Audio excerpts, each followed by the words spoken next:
Hello and welcome to another story on Jadwiga's Fairy Tale channel. The Sword of Wood is a Jewish fairy tale from Afghanistan.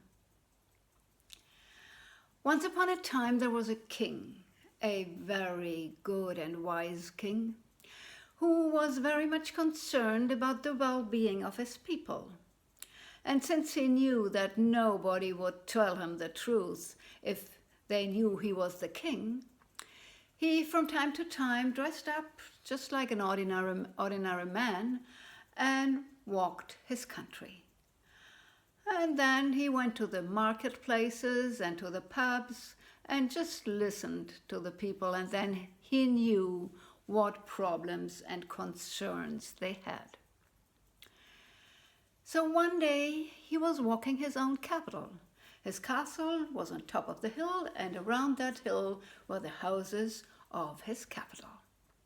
And he had walked these streets and all day long, and at night he came to a narrow street, the poorest of all the streets in his city.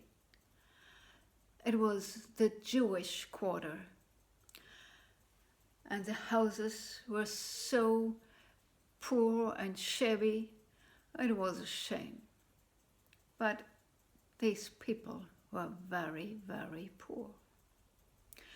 So the king walked this little street and he looked into the windows on the left and right, and there he saw a man sitting at his dining table.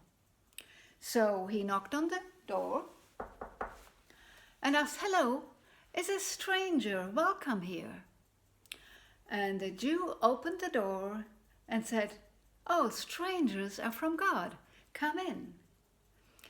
He offered him the only chair he had and took place himself on a wooden box. And then he shared his meal with the king. Well, the king saw that there was not too much on that table, so he asked, "If I eat, you won't have enough." "Oh," said the man, "don't worry. Where there is food for one, it's enough for two. Just eat." So they had dinner together, and they were talking about this and that, and eventually the king asked, "What's your profession? How do you make your money?" "Oh, I am a cobbler." "Oh, I see, you have a workshop and there you repair shoes." "No," laughed the man, no workshop. I can't afford a workshop. I take this box I'm sitting on and carry it to the streets, and people bring their shoes and I repair them." "What? You repair shoes on the roadside? Can you make enough money to make a living with that?" "Sure," laughed the man. "You see, it's enough for a dinner, and I don't need more." "Just for one dinner? Just for one day?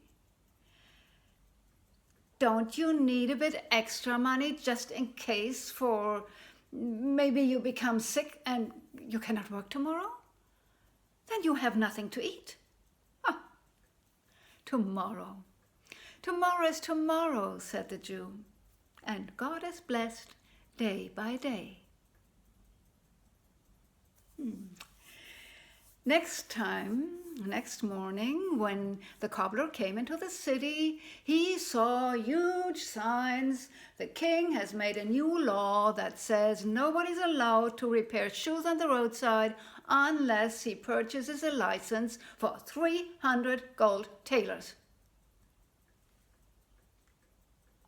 "I don't have 300 gold thalers," thought the cobbler.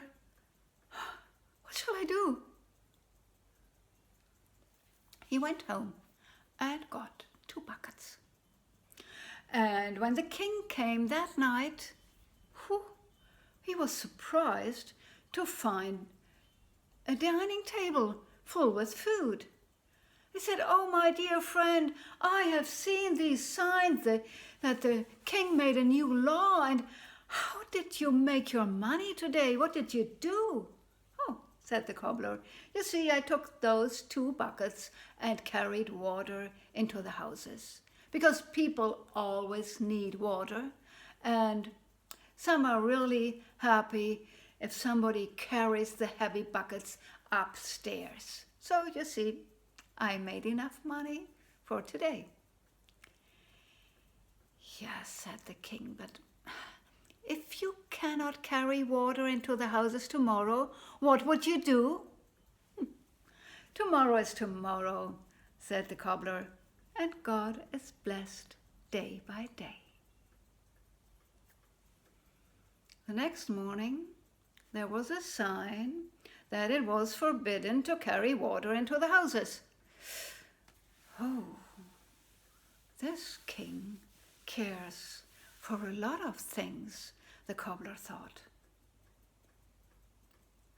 And believe it or not, when the king came that night, the cobbler had his dining table full of food. "Hey, my friend, how did you make that?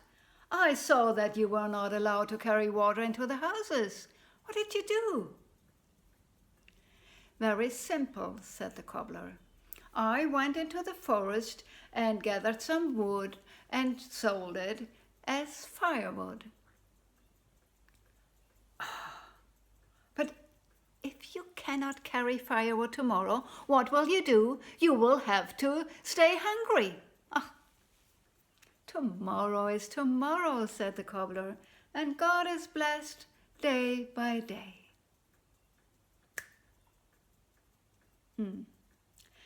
Next morning, the cobbler came.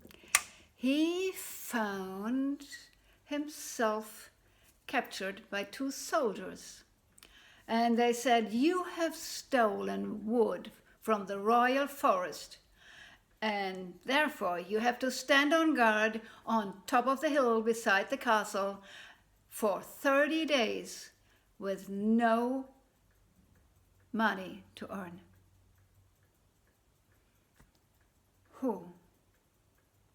There he stood, our cobbler, all day long.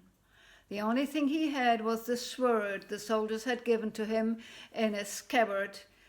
That was his weapon, just in case. And at night, when his shift was over, he did not have a single coin. So he went to a pawnbroker. He cut the sword and gave it to the pawnbroker, and he gave him some money. Then he hasted home after he had got the dinner.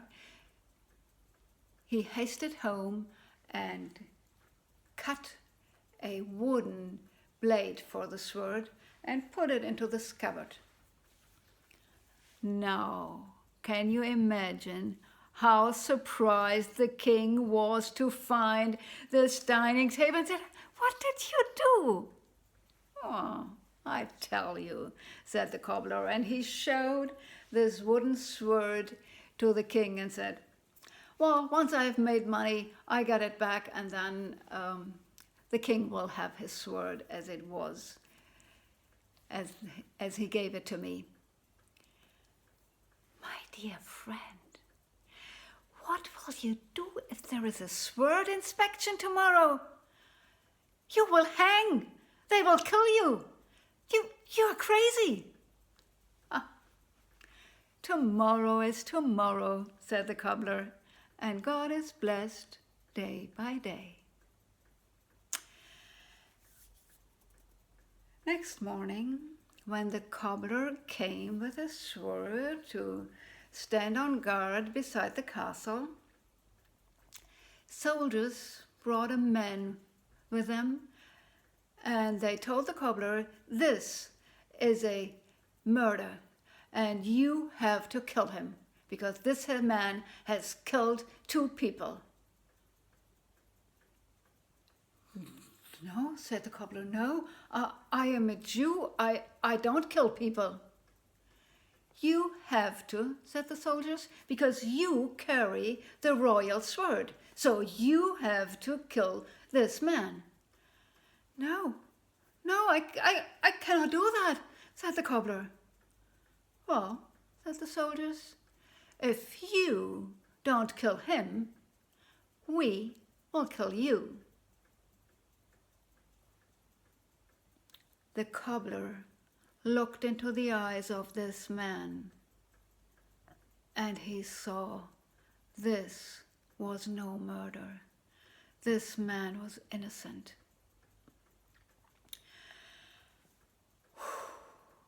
What should he do? He stood up and he raised his hands to heaven and cried out, "Oh, dear Lord, oh, you Almighty, you know everything, you see everything, and you are just. So I ask you, if this man is a murderer, I will kill him with my sword.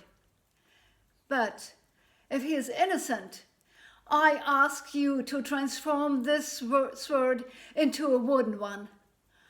And with these words, he pulled this blade out of the scabbard, and all the people around who had gathered in the meantime, they fell upon their knees and praised God because they had just witnessed a heavenly miracle.